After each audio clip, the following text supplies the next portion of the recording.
Hello there. We are starting to see the gradual removal of one of the cornerstones of our freedom. Going, gone.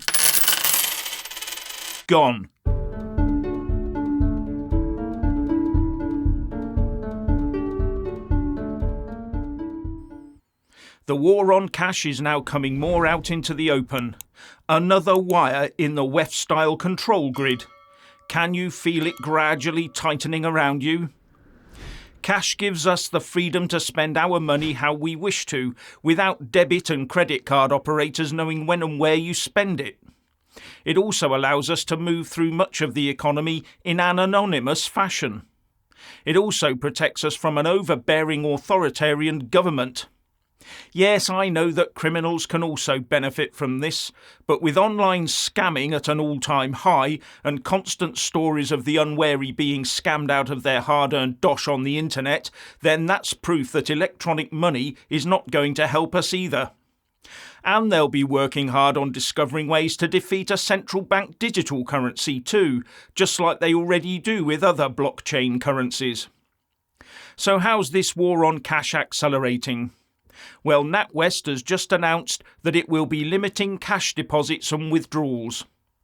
The bank made infamous by Nigel Farage and his Coots debanking is changing its terms and conditions in order to give itself the powers to limit how much cash its customers can put in or take out of their accounts.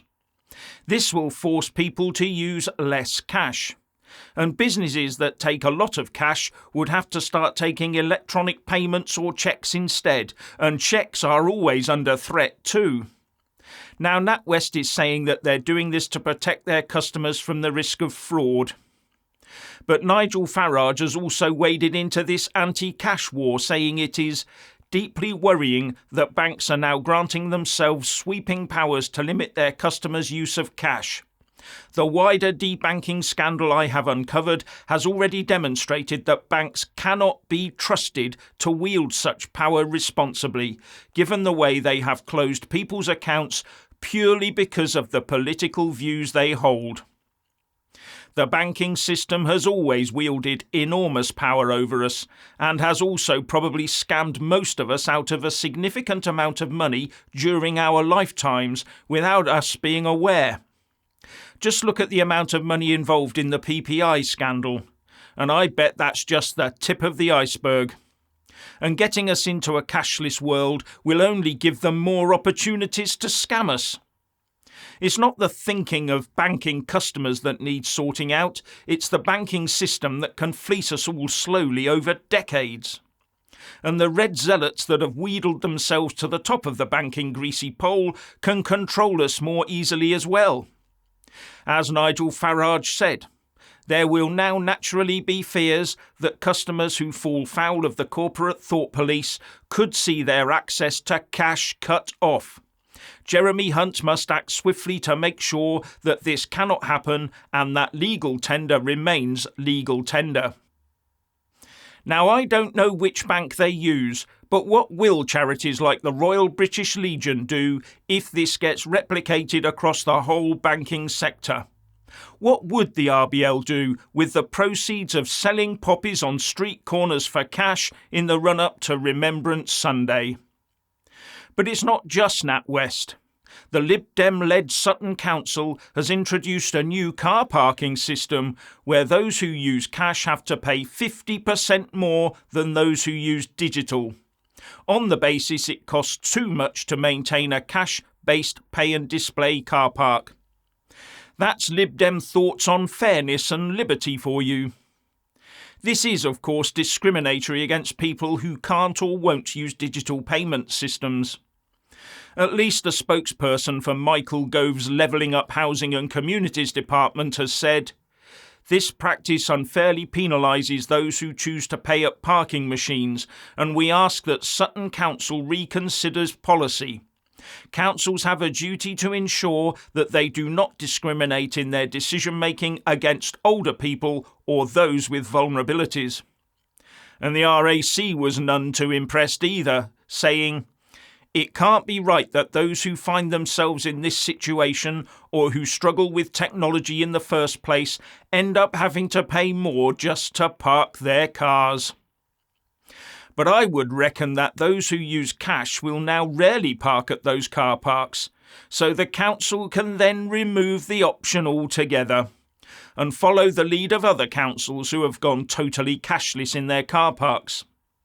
Now, I've used quite a lot of car parks over the years, and I find some of the technical cashless solutions to be far from intuitive and require you to surrender your personal details to a specific third party, the company operating the machines for the council. I am forced to trust them, as I need some sort of app on my mobile device to use them. Putting cash into a slot and getting a ticket is much, much simpler than some of those solutions. And why is it that every car park appears to have a completely different tech solution run by a different provider? I know that's competition, but it means anyone who travels around a lot has to have several parking apps on the go on their phones. As with self-service shopping tills, the procedure becomes less onerous for the council, but more onerous for the driver trying to park in a car park they've never been to before. Or you have to go through the whole procedure again because the car park owner has decided to opt for another digital collection company.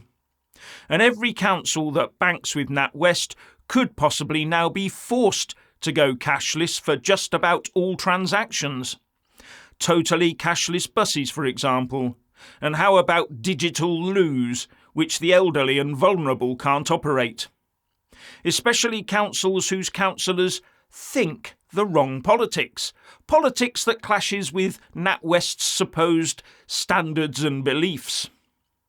So the banks are not only trying to change their customers' thinking, they are also driving us towards what will be for them a more lucrative cashless system.